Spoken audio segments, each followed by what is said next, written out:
Hoje com o pastor Joseph Prince. Você foi criado para coisas maiores. Você foi criado para pensar naquele que é maior. Você foi criado por Ele e para Ele. E por Ele você vive uma vida de harmonia. Posso ouvir um amém? Como chegar a este lugar, pastor Prince? Se não chegar a este lugar, o que vai acontecer é que você vai. Talvez escute aqueles que se preocupam com si mesmo. Talvez vão na direção de um complexo de superioridade. Ou nos tornamos inferiores. Eu não tive uma boa educação. Meu português não é bom. Eu sou feio.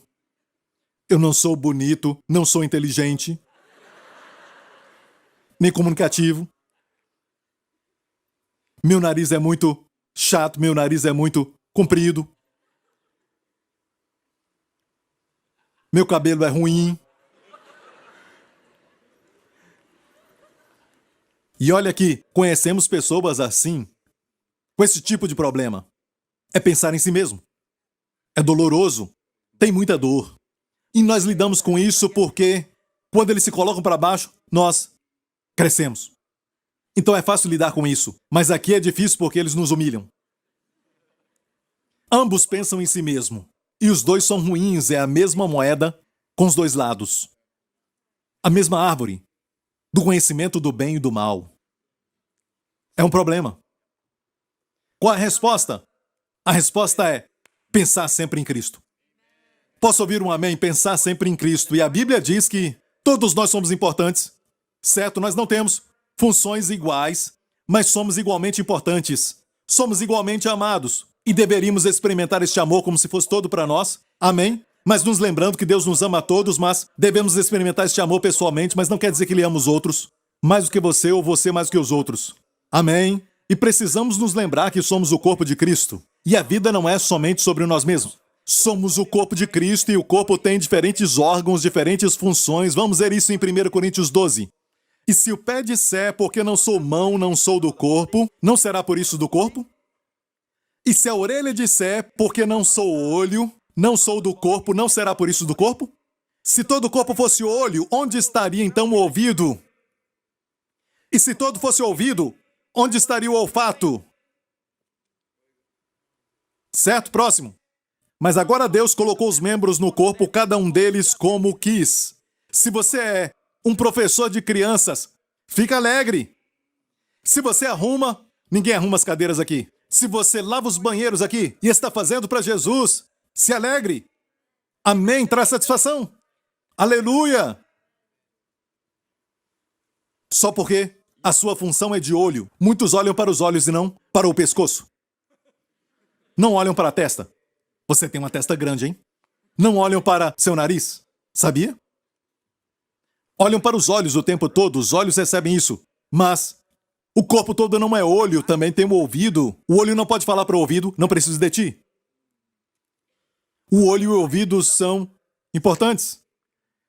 Um rapaz conquista uma garota e sai com ela e olha para ela e olha nos olhos e fala bem assim: meu Deus, os seus olhos são tão lindos. O que está acontecendo comigo? Estou olhando para o pastor Mark. Você tem olhos tão bonitos. Ele quer conquistá-la, certo? Ele não chega a ela e diz: alguém já te falou que você tem umas orelhas lindas? Eu vejo a cera saindo dos seus ouvidos. Suas orelhas são lindas, sabia? De fato, antes de você chegar lá bem longe, eu vi as suas orelhas. Você tem umas orelhas muito lindas. Ninguém fala isso, não é? Geralmente os olhos, sabe? Quando eu namorei com a minha esposa, eu mandava flores para ela com as palavras: os seus olhos são lindos.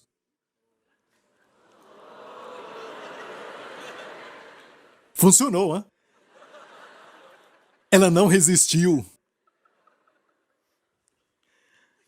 Eu nunca disse: essas orelhas me atraíram, certo? Mas eu digo isso: sem suas orelhas, certo? Teríamos problemas, não seríamos felizes. Porque você diria: olha, você tem lindos olhos. Hã? Eu disse: seus olhos são lindos. O quê? Sabe? Não ia funcionar. Não ia funcionar. Os ouvidos são importantes. Posso ouvir um amém?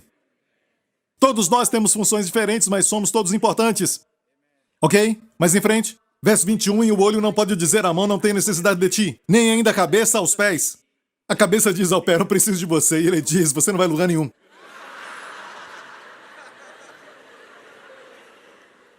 Sim, a pessoa olha para sua cabeça e não seu pé, mas sem o seu pé você não vai para lugar nenhum. Já viu uma cabeça flutuando? No dia das bruxas, não é?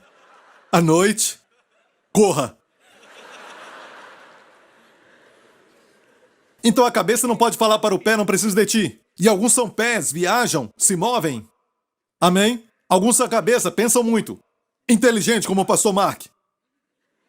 Ele está sempre pensando, analisando, deduzindo.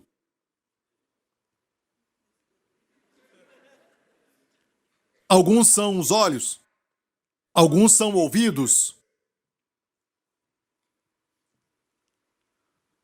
Olha, quando a cabeça fala pro pé, não preciso de ti, é complexo de superioridade.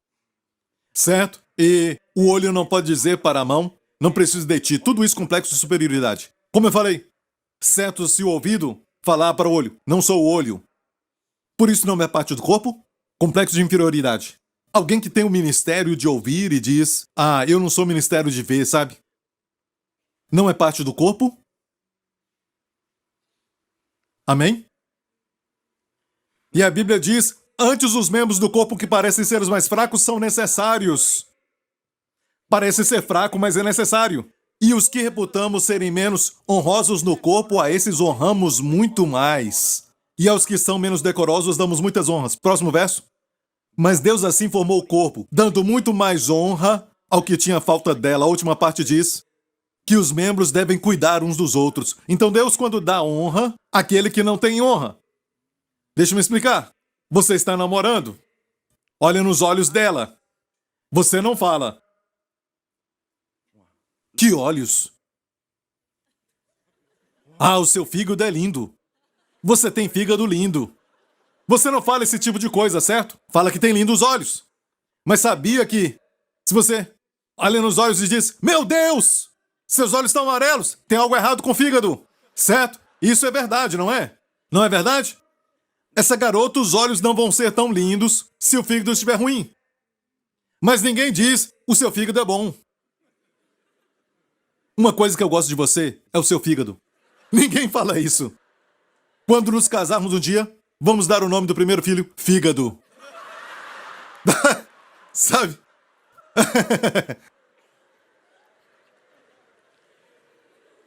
Você volta pra casa, sua mãe pergunta, como é que foi o namoro? Olha, eu vou falar algo. O seu fígado, que lindo fígado! O fígado dela é número 1. Ninguém fala isso. Mãe, ela é muito linda. Tem lindos olhos, amém? Você não mostra foto e a mãe diz, que é isso? São os pés. Os seus pés são lindos, não? Você mostra a cabeça. Sem dúvida. Algumas vezes, o que é prominente chama atenção, certo? Mas sem o fígado, vou te falar algo, sabe? Sem os seus olhos, você pode viver, mas sem o fígado não pode. Então Deus dá mais honra nesses membros que parecem de pouca honra. Ninguém vê. O pastor Prince não pode ficar aqui na frente sem a ajuda de muitas pessoas que não são vistas. Amém? Então todos nós temos um lugar no corpo de Cristo. Eu já vou terminar, certo? Coloque Jesus no centro. Quando ele está no centro, você não tem que tentar se promover pisando em outras pessoas. Olha, quero falar algo sobre a inveja. A inveja parte do princípio que não há o suficiente no universo, certo? E quando alguém é abençoado, ele comprou uma casa bacana, algo assim, achamos que ele foi abençoado e nós não. Às vezes pensamos assim de Deus, certo? Deus pode te abençoar e outros milhões e ainda vai ter muito mais sobrando. Esse é o nosso Deus. Mas a inveja tem como princípio, se alguém é abençoado, eu fiquei de fora. Isso é descrença. Certo? Então, uma chave para ser liberto de si mesmo não é psicologia, mas sim a revelação de Cristo, abrir a Bíblia e ter a revelação do Senhor. Ver a beleza da sua pessoa. Porque quando você tem contato com Ele, como uma mulher na fonte, a Bíblia fala dessa mulher na fonte, em João 4, a mulher samaritana, ela tinha um passado não muito bacana, morava com um homem que não era seu marido, e ela foi à fonte ao meio-dia, em Siquém. Hoje Siquém ainda está lá, a fonte também está lá em Israel, mas até hoje Siquém é um lugar muito quente, quanto mais ao meio-dia. Ela fez isso, mas a maioria das mulheres pegava água de manhã, quando estava fresco. Mas ela foi à tarde porque ela não queria ver as fofoqueiras. Mas olha só, naquele dia que ela foi, tinha um homem lá. O homem, assentado na fonte, esperando por ela. E a Bíblia nos fala que ela foi na parte da tarde, que era a hora sexta, ou seja, ao meio-dia, é porque ela estava com vergonha, sabendo do seu pecado, olhando para si mesma. E ela encontrou um homem, e ele conversou com ela. E depois de um tempo, ela deixou o balde de água ali, foi até a vila, a cidade onde ela morava, onde ela tinha vergonha da sua própria vida, e disse às pessoas daquela cidade: venham, ali tem um homem que me falou tudo o que eu fiz. Não é ele o salvador do mundo? Uau! Ela foi liberta de si mesma. Sem timidez, sem ficar pensando no seu pecado, só pensando em Cristo. É a chave para ser liberto de si mesmo. Ela se tornou uma evangelista. Falando de Jesus, venham ver um homem que me falou tudo o que eu fiz, e o que ela fez não foi algo bom de se falar, mas ela não ficou preocupada com isso, porque ela viu uma graça maior do que o seu pecado. Um amor maior do que o seu passado. Aleluia! Quando Jesus morreu na cruz, olha o que está escrito aqui. Tudo tem um propósito, onde o crucificaram e com ele outros dois, um de cada lado. E Jesus, diga, Jesus no meio. Você acha que isso está aqui por acidente? Deus quer que Jesus esteja no meio, porque a cruz é o maior ato de Deus, de amor pelo homem. A maior proclamação do amor de Deus foi vista na cruz. Mas você sabia que a maior maldade do homem também foi vista na cruz? Pegou alguém que era totalmente amável e o matou. E Deus usou o que eles fizeram, a maior maldade, como o maior amor para perdoar os seus pecados. E então, como tudo isso aconteceu? Colocando Jesus no meio. E você? Você está aqui hoje com medo? Tem medo no coração? Tem medo da morte? Tem medo de se envelhecer? Tem medo de não ter dinheiro suficiente? Se preocupa com seu filho? Está preocupado com aquele teste? Está preocupado que você não vai passar aquele teste? Tem medo do futuro e também do passado, daquilo que você fez? Você tem medo de homens? Tem medo de doenças? Do que você tem medo? O que fazer com este medo? Quando Jesus ressuscitou, diz: chegada após a tarde daquele dia, o primeiro da semana, encerradas as portas. Por que estava fechada? Onde os discípulos estavam? Com medo. Eles fecharam as portas porque estavam com medo. Estavam com medo de serem capturados. Estavam com medo. E então, o que aconteceu? Chegou Jesus e pôs-se no meio do medo deles. E disse-lhes: paz seja convosco. Sabe o que acontece quando Jesus está no meio da sua vida? Haverá paz.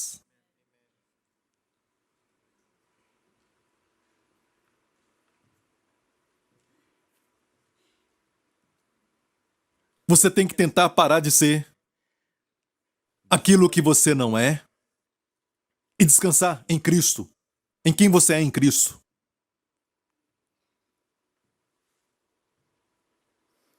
E comece a cantar.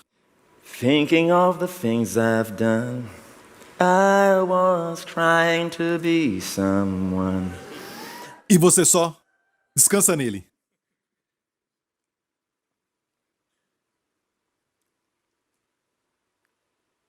Apocalipse, por favor. E eu olhei, e então João disse: eis que no meio do trono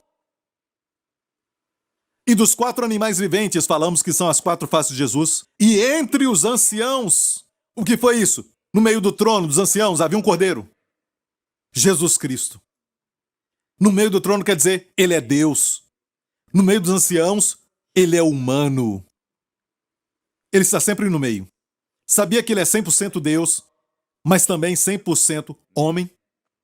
Sabia que a direita de Deus Pai agora no meio do trono? Sabia que há um homem com um coração como o nosso?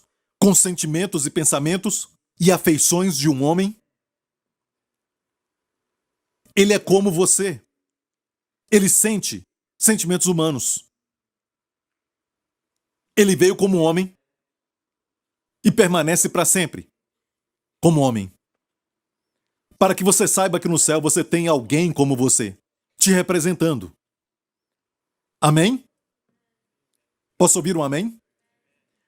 Quero terminar com essa porção aqui. Este verso. Quando Jesus foi até o poço, ele se assentou e disse isso para aquela mulher. Verso 6. Ele disse, dá-me de beber. Sabe o que ela disse quando ele pediu água? Assentado ali, sabendo do seu passado, 100% Deus, 100% homem, ele disse, dá-me de beber. Ela olhou e disse, como você sendo judeu, fala comigo que sou samaritana. Isso é para outra mensagem. Como você me pede de beber? Olha a resposta dele. Vai te abençoar. Jesus respondeu e disse-lhe, se tu conheceres o dom de Deus, e quem é o que te diz, dá-me de beber, tu lhe pedirias, e ele te daria água viva. Você acha, então, que quando eu te falo, coloque Jesus no centro, é para o benefício dele? Você acha que quando falamos, levante as suas mãos, certo? É para o benefício dele? Você acha que ele é um maníaco no céu dizendo, eu preciso de adoração, vamos lá. Você acha que Deus sofre de insegurança e ele precisa de louvor? Hey, eu já disse antes, ele tem milhões de anjos que o adoram, cujas vozes nunca ficam cansadas. Alguém fica cansado no quarto culto. E eles nunca desafinam. Por que você acha que é bom levantar as mãos e adorá-lo? Porque ele sabe que você foi criado para ele. E você está fazendo para você mesmo um grande bem. Quando você adora. Amém? Amém? Jesus disse, dá-me de beber. Você acha que ele estava com sede? Aquele que multiplicou pães e peixes, que transformou água em vinho, você acha que ele estava com muita sede? De água natural? Não, ele disse, se tu conheceras o dom de Deus, e quem é aquele que te pede, dá-me de beber, tu lhe pedirias, e ele te daria água viva. Em vez de ele receber de você, você recebe dele. Eu amo essa parte que diz, se conheceras o dom de Deus. Sabia que no grego, se leia assim, no grego, se conheceras o dom de Deus. Se conheceras o Deus que dá livremente.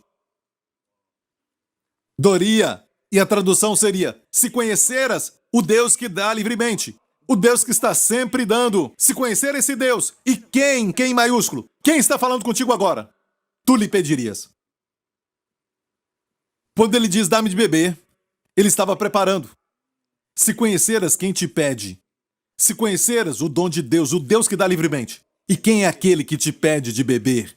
Você o pediria. E ele te daria água viva. Amém, igreja? E falamos, coloque Jesus no centro.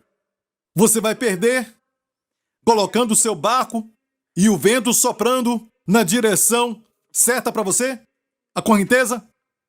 Da mesma forma? Você acha que vai ser derrotado, falhar, porque você está em harmonia com o universo? Nunca. Mas é incrível como ele foi até lá por causa dessa mulher. Ela não o encontrou. Ele a encontrou. Ele esperou por ela até ela chegar. Ele veio de muito longe para estar conosco. E sabe o que ele diz no final? Se 2 ou 3 estiverem reunidos em meu nome, ali estou no meio deles. No grego, onde 2 ou 3 estiverem no meio, bem no meio, eu estou. Qual o nome de Deus? Moisés perguntou: qual o teu nome? Quando ele viu a sarça ardente, Deus disse: eu sou. O que eu sou é como um cheque. O que precisa? É de cura? Eu sou quem cura. O que precisa? Dinheiro? Eu sou o banco. Do que precisa? Relacionamento? Eu sou o favor. Do que precisa? Eu sou. Eu sou o que sou. Sabe? Ser igreja não precisa de milhares de pessoas. É preciso só o menor dos plurais. Só dois.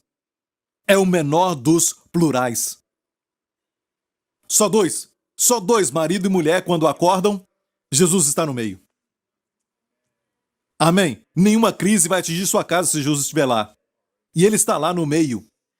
É lógico que ele está conosco também individualmente, certo? Se você não tem marido ou mulher, você tem um amigo. Quando você ora com ele, tem uma grande unção, certo? Na oração, porque ele está no meio. Mas se está sozinho, ele não te deixa nem te desampara. Mas há um grande fluir quando existem dois. A igreja é esse mistério. Está junto com os irmãos. E Jesus no meio. Se você está sofrendo com medo, frustrações, pare com tudo. Você não consegue. Mas ele consegue. Aquietai-vos e sabei que eu sou Deus. Relaxa. Viva a vida de descanso. Trabalhe e descanse. Sirva e descanse.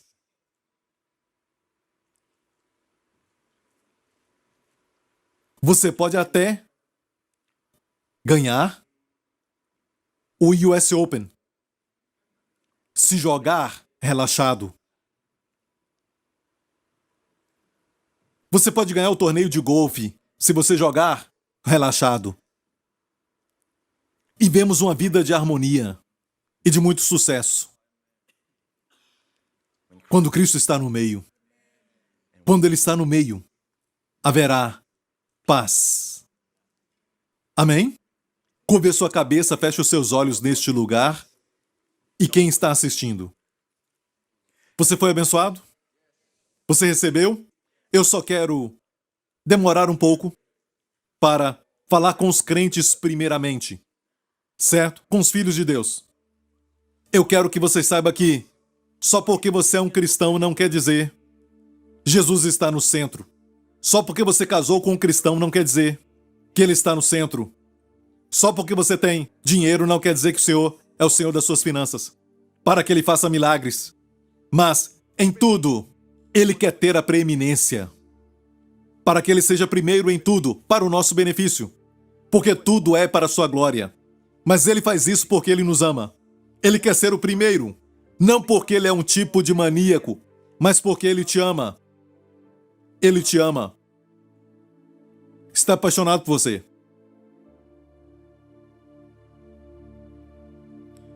Então entenda isso. Não quer dizer que um missionário que está no campo missionário está lá por Jesus. Tem aqueles que buscam a sua fama, a sua reputação. Não quer dizer que um pastor está fazendo a obra de Deus. Talvez ele está edificando a sua reputação, o seu ego. Quando alguém está envolvido no trabalho cristão, não quer dizer que está fazendo para Jesus. Então, amigo, é hora de parar um pouco e sermos honestos e perguntarmos para nós mesmos: Jesus está no meio, Jesus é sempre o primeiro. Um empreendedor que está sempre pensando em Cristo, que faz tudo para Ele, para a sua glória, pode ser mais espiritual do que alguns pastores. Não tem nada a ver com o seu trabalho, sua profissão. Tem a ver com o motivo. Ele é primeiro. Ele é tudo. Por que você quer ser curado? Por que você quer mais dinheiro? Por que quer mais influência? É para o eu, o ego, ou é para Ele? Para influenciar mais pessoas para Ele? Ter mais dinheiro para ser uma bênção? Deus sempre vai dar dinheiro para você se Ele sabe que o dinheiro pode passar por você. É tudo para Ele? E você que está aqui hoje e nunca aceitou a Jesus Cristo, que sustenta todas as coisas. Por ele tudo foi criado. Você nunca o aceitou como Senhor e Salvador. A Bíblia nos diz que tudo foi criado por ele. Para Deus criar, ele só falou. Mas para ele salvar, teve que sangrar. E Jesus veio como homem para sangrar e derramar seu sangue precioso para lavar os nossos pecados. Você recebeu a Jesus. Você recebeu a purificação pelo sangue de Jesus. Você é salvo. Você tem certeza disso? De que você tem vida abundante?